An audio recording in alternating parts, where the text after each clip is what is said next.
ગુજરાતની અંદર ડીઝલની બાબતને લઈને ખેડૂતો જે રીતે પરેશાન થઈ રહ્યા છે અને ડીઝલની જે અછત સર્જાય છે એને લઈને વિપક્ષ તરીકે હવે કોંગ્રેસ જે છે આક્રમક મૂડમાં જોવા મળી રહી છે। થોડા દિવસ અગાઉ કોંગ્રેસના આગેવાન નેતા કરસનદાસ બાપુ ભાદરકા જે છે એમના દ્વારા ઉગ્ર વિરોધ નોંધાવવામાં આવ્યો હતો અને ફરી એકવાર કરસન બાપુ જૂનાગઢ જિલ્લાના કોંગ્રેસના જે પ્રમુખ છે એમના સહિતના કોંગ્રેસના આગેવાનો અને કાર્યકર્તાઓ કલેક્ટર કચેરી ખાતે પહોંચ્યા હતા અને ત્યાં એ લોકો બળદગાડું અને મેલોડી ચોકલેટ લઈને પહોંચ્યા અને ત્યાં પહોંચ્યા પછી તેમણે શું કર્યું તેના વિશે વિગતે વાત કરીએ આ અહેવાલમાં। જય હિન્દ BSI ન્યૂઝ પર આપની સાથે હું છું નિધિ ગઢવી। ગુજરાતભર અને ભારત બંધની અંદર ડીઝલની જે અછત સર્જાઈ છે અને એના લીધે ખેડૂતોને જે હાલાકી ભોગવવાનો વારો આવ્યો છે તેને લઈને ગુજરાતનું જે કોંગ્રેસ છે એ હવે આક્રમક મૂડમાં જોવા મળી રહ્યું છે। ઠેર ઠેર કોંગ્રેસ દ્વારા આ બાબતને લઈને આવેદનો આપવામાં આવી રહ્યા છે, રજૂઆતો કરવામાં આવી રહી છે।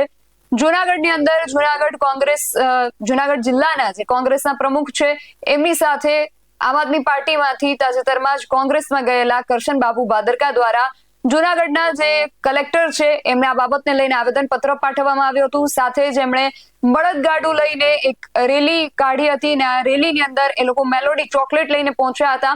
બળદગાડા અને મેલોડી ચોકલેટ સાથે એમના દ્વારા ડીઝલની અછતને લઈને આ પ્રતિકાત્મક વિરોધ છે નોંધાવવામાં આવ્યો હતો। જૂનાગઢ જિલ્લામાં પણ ડીઝલની જે ભયંકર અછતનો ખેડૂતો સામનો કરી રહ્યા છે તેને લઈને કોંગ્રેસ દ્વારા એવી માંગ કરવામાં આવી છે કે ખેડૂતો જે છે એમને વીઘા દીઠ 10 લીટર ડીઝલ જે છે ફાળવવામાં આવે। આ સિવાય કલેક્ટરને રજૂઆત કર્યા બાદ કોંગ્રેસના આગેવાન નેતાઓ શું કરી રહ્યા છે એ પણ સાંભળીએ।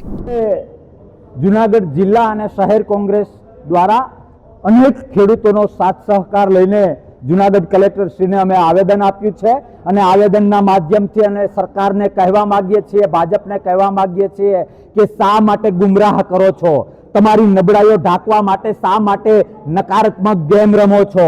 મારે સરકારને કહેવું છે અને તમારા માધ્યમથી એક ગુજરાતી અને રાષ્ટ્રના નાગરિકને કહેવું છે કે વિશ્વમાં આજ સુધી કોઈ સરકાર ગેમ નહીં રમી હોય, ન કરવાનું નહીં કર્યું હોય ને એવું આ ભાજપ સરકારે હમણાં કર્યું છે। પેટ્રોલ ડીઝલની અછત ઊભી કરી, લાઈનો લાગી, કરોડો હ્યુમન અવર બગડ્યા, નથી મળતું। પબ્લિક એની હાઈમાં રહે અને પાછલા બારણે ભાવ વધારી દીધો અને રોજ ભાવ વધારી રહ્યા છે। સરકાર આ તમારા જો કોઈ ભગવાન હોય ને તો મતદારો છે, લોકો છે, ખેડૂતો છે, ગામડામાં રહેતા લોકો છે, એની આંખમાં તમે ગેમ રમો છો, ધૂળ નાખો છો। મારા શબ્દો યાદ રાખજો, આવું ન ચાલે। જે લોકોએ તમારો ગુલાલ ઉડાડીને તમને ત્યાં બેસાડ્યા છે આજે તમે આંતર વિગ્રહનું વાવેતર કરી રહ્યા છો। જો આવું કરતા રહેશો તો લોકશાહી ક્યાંક ને ક્યાંક બરબાદ થઈ જશે, આંતર વિગ્રહ ઉભો થઈ જશે। તમારા માધ્યમથી સરકારને મારે એ પણ કહેવું છે કે તાકાત હોય તો વાસ્તવિકતા પેટ્રોલ ડીઝલ અને મોંઘવારીની શું છે, કોઈ તમારો વાહ કરનારો અર્થશાસ્ત્રી નહીં પણ અર્થતંત્રને અને દેશને પ્રેમ કરનારા અર્થશાસ્ત્રીને મીડિયા સમક્ષ મોકલો। મોદી સાહેબ તમે ખુદ અથવા તમારા માધ્યમથી કોઈ તમારા નેતાને મોકલો કે રાષ્ટ્રમાં આ બધી બાબતો જે નકારાત્મક ઊભી થઈ રહી છે એની વાસ્તવિકતા શું છે। અરે તમારી નબળાઈઓ ઢાંકવા માટે તમે આખા દેશને એક ખેડૂતને ગુમરાહ કરી રહ્યા છો। શરમ આવવી જોઈએ મોદી સાહેબ, શરમ આવવી જોઈએ। મારા શબ્દો યાદ રાખજો, પાછા વળજો, નહીં તો જે લોકોએ તમારો ગુલાલ ઉડાડ્યો છે ને એ જ લોકો તમને ઘર ભેગા કરશે। ગુજરાતભરમાં જે ડીઝલની અછત ઊભી કરવામાં આવી છે અને ખેડૂતોને પૂરતા પ્રમાણમાં ડીઝલનો જથ્થો ટ્રાન્સપોર્ટરોને, નાના વેપારીઓને અને રિક્ષા ચાલકોથી લઈ જે મધ્યમ વર્ગના લોકો છે તમામને ડીઝલનો પૂરતો જથ્થો નથી આપવામાં આવતો। ત્યારે ચોક્કસપણે જે લાઈનો લાગી છે આ દેશમાં સૌથી પહેલા બેંકોની લાઈનથી ચાલુ કરી અને અત્યારે ડીઝલની લાઈન ઊભી કરવામાં આવી છે। ત્યારે આ દેશનો વિકાસ કઈ તરફ જઈ રહ્યો છે, આ દેશની જનતા, ગુજરાતની જનતા અને જૂનાગઢના ખેડૂતો જે હેરાન પરેશાન છે, ત્યારે આજે કલેક્ટર સાહેબ મારફતે ગુજરાતના મુખ્યમંત્રી અને વડાપ્રધાનશ્રીને આવેદનપત્ર એનાયત કરવામાં આવ્યું છે। અમારા મુખ્ય આગેવાનો અને ખેડૂત પ્રતિનિધિઓ, ખેડૂતો એ સાથે ઉપસ્થિત રહી અને જ્યારે આજે હું એ કહેવા માંગુ છું કે બુટલેગરોને ગુજરાતમાં દારૂ મળી જાય, બુટલેગરો ધરખમ દારૂ અહીંયા વેચે તો બુટલેગરોને સોંપી દો એટલે ડીઝલ ઓટોમેટિક ગુજરાતમાં આવી જશે।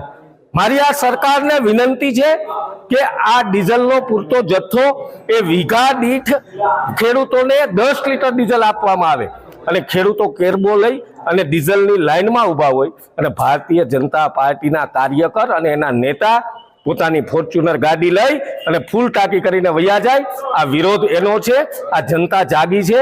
હવે ચોક્કસપણે હું માનું છું કે દેશના વડાપ્રધાન વિદેશમાં જઈને મેલોડી ચોકલેટ વેચે છે અને અહીંયા ખેડૂતોને ડીઝલ મળતું નથી. ખેડૂતોને ડીઝલ વેચવાનું કામ કરો.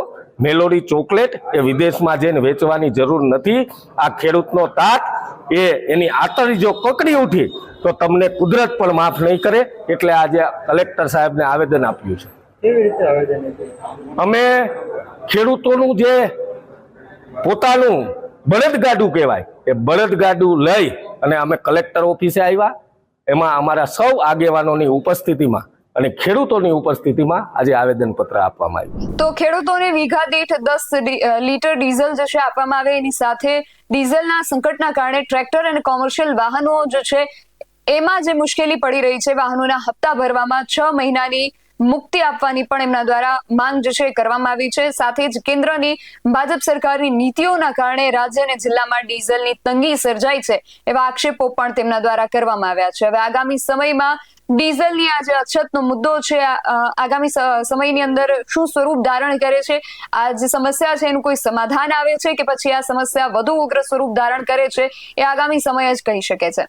તમારું આ સમગ્ર વિષયને લઈને શું માનવું છે? કોંગ્રેસ દ્વારા આજે રજૂઆતો કરવામાં આવી છે, જે માંગણીઓ કરવામાં આવી છે તેને લઈને શું માનવું છે, અમને કમેન્ટ કરીને ચોક્કસથી જણાવજો. આવા જ વધુ અહેવાલો સાથે મળતા રહીશું. તમે અમારી યુટ્યુબ ચેનલને સબસ્ક્રાઇબ કરવાનું અને અમને ફેસબુક અને ઇન્સ્ટાગ્રામ પર ફોલો કરવાનું ભૂલશો નહીં. બાકી અવનવી અપડેટ્સ માટે આપ જોતા રહો BS9 TV ન્યૂઝ. નમસ્કાર.